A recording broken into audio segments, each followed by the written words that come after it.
way to combat lifestyle diseases like cancer is to embrace a state-of-the-art breakthrough.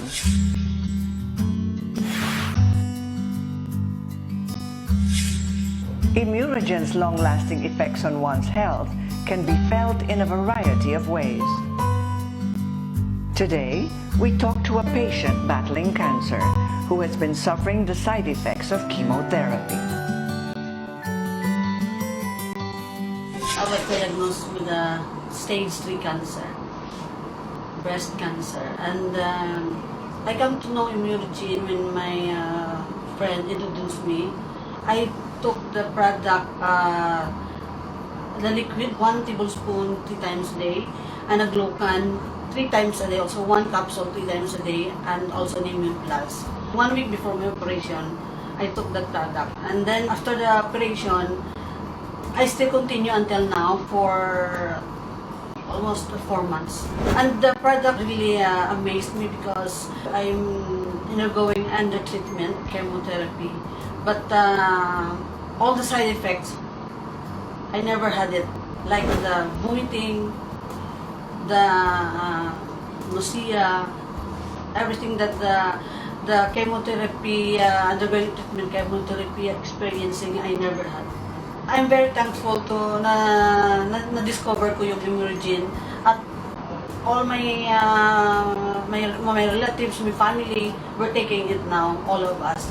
At saka nakita ng pamilya ko kung gaano kaganda ang effect ng Immunogen sa akin. So, ina-encourage ko yung mga karamdaman dyan na katulad ko, kahit na anong type of cancer na pwede nilang i-try para na sila mismo ma-experience din nila yung mga na-experience ko, ang na-benefit ko sa Immunogen.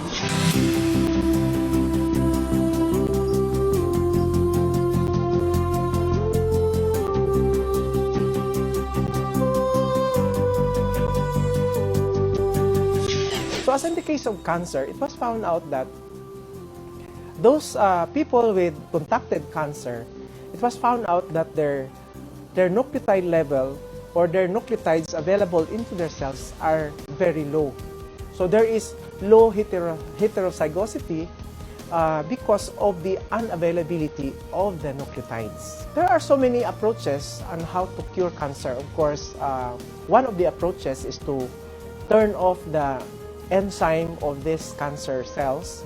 Usually, the cancer cells produce the enzyme called nagalase, and nagalase turns off the immune system of a person. So in other words, the nagalase from the cancer causes the immune system to be shut down.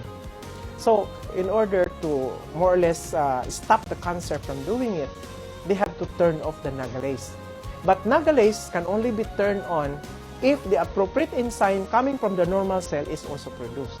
So in other words, the immune system, the immune, yung mga chemokines, those interleukins that are properly produced by the normal cells are only produced when their nucleotides are already functioning well.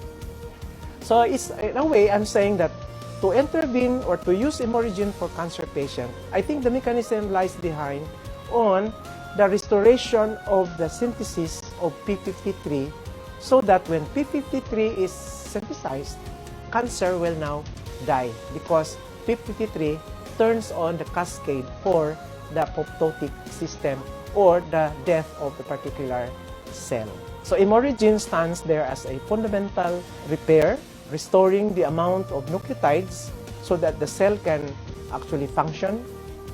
Now, why is it the cell that dysfunctional? Because the elements of replication are not there. There is what you call destability. There is destabilization of the nucleotide synthesis because of the low supply of nucleotides.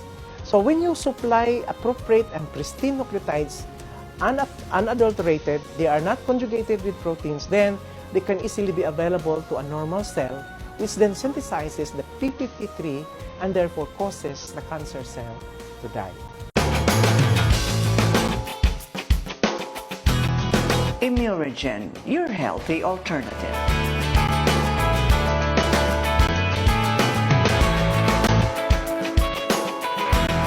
If If you think health and wish to combat illness, the only way is to adopt a wellness lifestyle with a little bit of help from a powerful food supplement.